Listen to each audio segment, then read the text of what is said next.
Shalom. Que la grâce du Seigneur Jésus-Christ et les bontés de l'Éternel se renouvellent dans ta vie ce matin au nom de Jésus. Bienvenue à notre programme L'Évangile en 5 minutes. Ce matin, nous voulons parler sur l'avantage de l'intimité avec Christ par rapport au service. Naturellement, lorsque nous sommes nés de nouveau, lorsque nous avons fait de Jésus-Christ le Seigneur et le Sauveur de notre vie, nous entrons dans une relation immédiatement. Et cette relation, au fil du temps, va révéler en fait l'appel de Dieu dans nos vies et le plan de Dieu qui a été préétabli avant la fondation du monde en ce qui nous concerne. Dieu va par exemple dire au prophète Jérémie, « Avant que tu ne sois formé dans le sein de ta mère, je te connaissais déjà. Avant que tu ne naisses, je t'avais déjà établi prophète des nations. » Donc, la plupart d'entre nous, tous les hommes en réalité, nous venons sur la terre non par hasard, mais selon un plan préétabli et prédéfini par le Tout-Puissant, l'Éternel. Et nous commettons souvent l'erreur que lorsque nous rencontrons le Seigneur, nous nous mettons immédiatement à son service et nous négligeons l'aspect intimité. Ce matin, c'est la raison pour laquelle le Saint-Esprit m'inspire et me pousse à parler sur l'avantage de l'intimité par rapport au service. L'intimité avec Christ, bien sûr. Dans Luc chapitre 8, verset 2, la Bible nous enseigne que Jésus a appelé 12 hommes qu'il a appelés apôtres. Il les a appelés, parmi eux, il y avait des pécheurs, il y avait des collecteurs d'impôts, il y avait des médecins, il y avait ceux qui réparaient les filets de pêche comme Jean, ainsi de suite. La Bible dit qu'il a appelé les 12 apôtres pour les avoir avec lui. La première raison pour laquelle le Seigneur nous appelle, c'est d'abord pour nous avoir avec lui, pour avoir une intimité avec lui avant de le servir. D'ailleurs, ce n'est que par l'intimité que nous pouvons connaître le cœur de Dieu. C'est par l'intimité que le cœur de Dieu nous est révélé sur, premièrement, ses desseins préétablis pour nous et même la manière dont il voudrait que nous le servions. Jésus va dire dans Jean chapitre 4, vous servez et vous adorez un Dieu que vous ne connaissez pas. Beaucoup de personnes sont tombées dans le piège du service à gauche et à droite sans connaître le Dieu qu'ils servent et parfois sont mis même à travailler contre Dieu sans s'en rendre compte.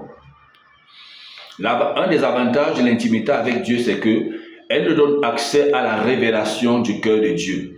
Dans Jean chapitre 15, verset 15, Jésus va dire, « Je ne vous appelle plus serviteur parce que le serviteur ne sait pas ce que fait le maître, mais je vous appelle maintenant ami car je vous révèle tout ce que je sais. » Lorsque Dieu nous appelle, et tel que l'apôtre Paul va le dire dans 1 Corinthiens chapitre 6, verset 19, nous avons été rachetés à un très grand prix. Nous appartenons au Seigneur. Mais la manière dont nous allons nous comporter au moment où nous devenons enfants de Dieu va définir si nous allons rester et demeurer comme des esclaves ou serviteurs ou alors devenir des intimes du Seigneur Jésus-Christ.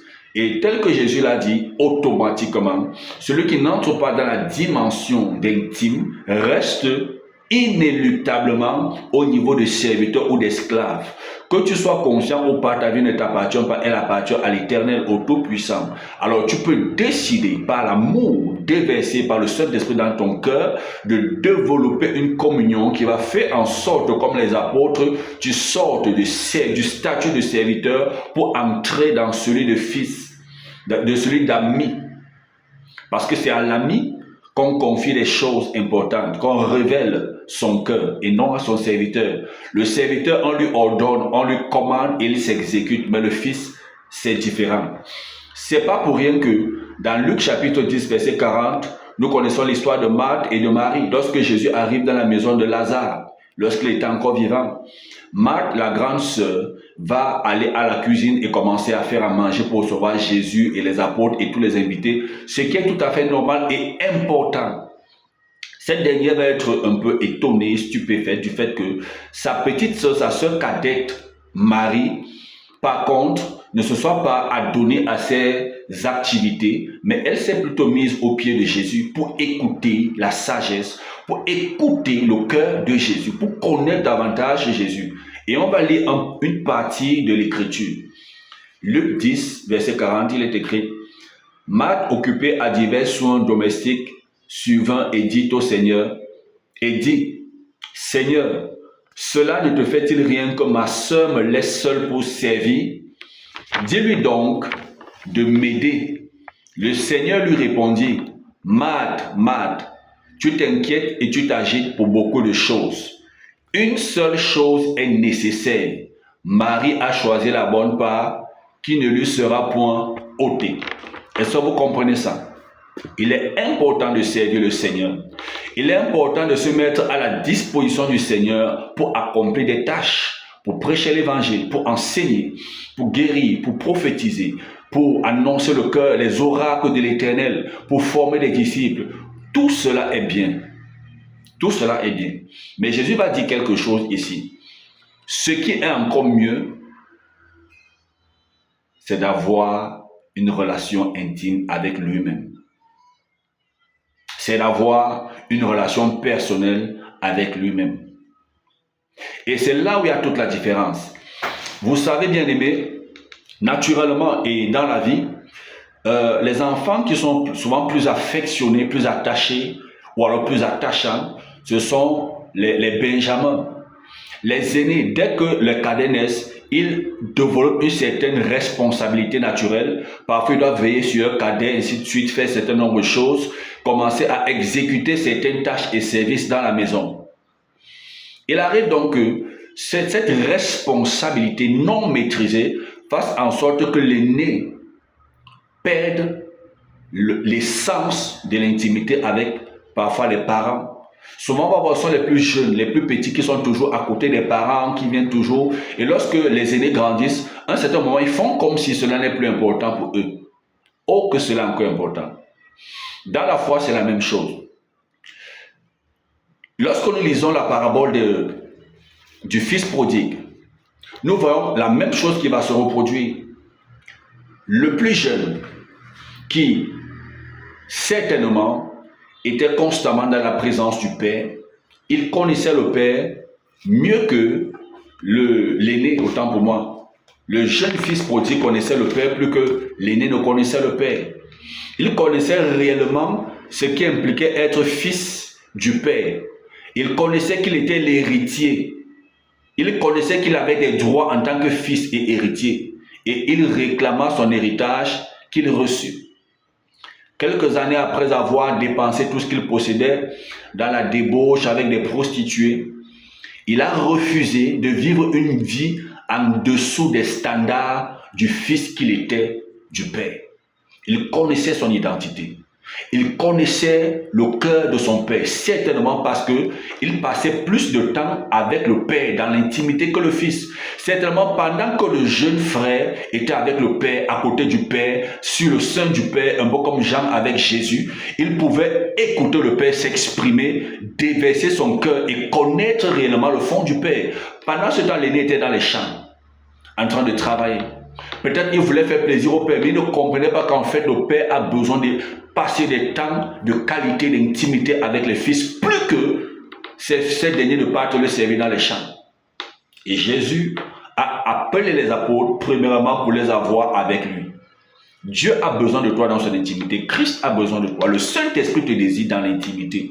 Il y a des choses que tu ne pourras jamais connaître et avoir accès si tu n'es pas dans l'intimité du Saint-Esprit. Alors, le fils prodigue, tel que nous le disions, était tellement illuminé, il connaissait le cœur du Père, au point où il a refusé de vivre comme un porc. Il a refusé de vivre en dessous des standards du niveau de vie de son Père. Il va retourner vers son Père. Il va s'humilier vers son Père et son Père va le rétablir, son Père va le restaurer, son Père va le bénir. Et il ne va jamais servir son Père comme un esclave, même ayant déjà reçu son héritage. Son Père va le retrouver et va le recevoir comme fils. Pendant ce temps, l'aîné, qui était habitué à servir dans les champs, va revenir, il va s'offusquer, il va s'énerver, il va manifester ouvertement vis-à-vis de son père sa déception de ce que jamais une fête n'avait été donnée n'avait été célébrée à son honneur depuis qu'il était fidèle. Il n'a jamais violé une parole du Père, il n'a jamais méprisé le Père, il a toujours servi le Père. Le Père va lui dire, mais bien sûr mon fils, je suis fier du service que tu fais pour moi. mais tu es mon fils. Tout ce que j'ai t'appartient. Tu es libre de disposer de ça comme tu veux. Tu peux sacrifier autant de brebis que tu veux pour faire autant de fêtes que tu veux, mais tu devrais au moins te réjouir avec moi de ce que mon fils qui était perdu soit revenu. Mon fils qui était mort soit vivant à nouveau. Vous comprenez que même pour servir le Seigneur, nous ne pouvons pas donner un service de qualité au Dieu que nous ne connaissons pas, au Christ que nous ne connaissons pas, au Saint-Esprit que nous ne connaissons pas. Alors, au lieu de multiplier les programmes, au lieu de faire des choses pour se faire voir, pour se faire remarquer, rentre dans l'intimité. Le trésor de Dieu se trouve dans l'intimité, se révèle dans l'intimité. C'est dans l'intimité avec Dieu qui va te donner une parole qui va te donner, qui va t'amener à la restauration. C'est dans l'intimité avec Dieu que tu vas connaître le battement du cœur du Père. Tu sauras exactement ce qu'il attend de toi. Tu ne feras pas les choses pour lui faire plaisir. Tu ne feras pas les choses parce que tu as vu les autres faire. Tu ne feras pas les choses par rivalité. Tu ne feras pas les choses pour te faire remarquer. Tu ne feras pas les choses pour impressionner les gens. Parce que le fils aîné voulait impressionner le Père. Beaucoup parmi nous voulons impressionner Dieu. Rien ne peut impressionner Dieu. Ce que Dieu veut, c'est l'intimité des fils. Ce sont les fils qui le servent par révélation et les fils qui jouissent du statut d'être fils.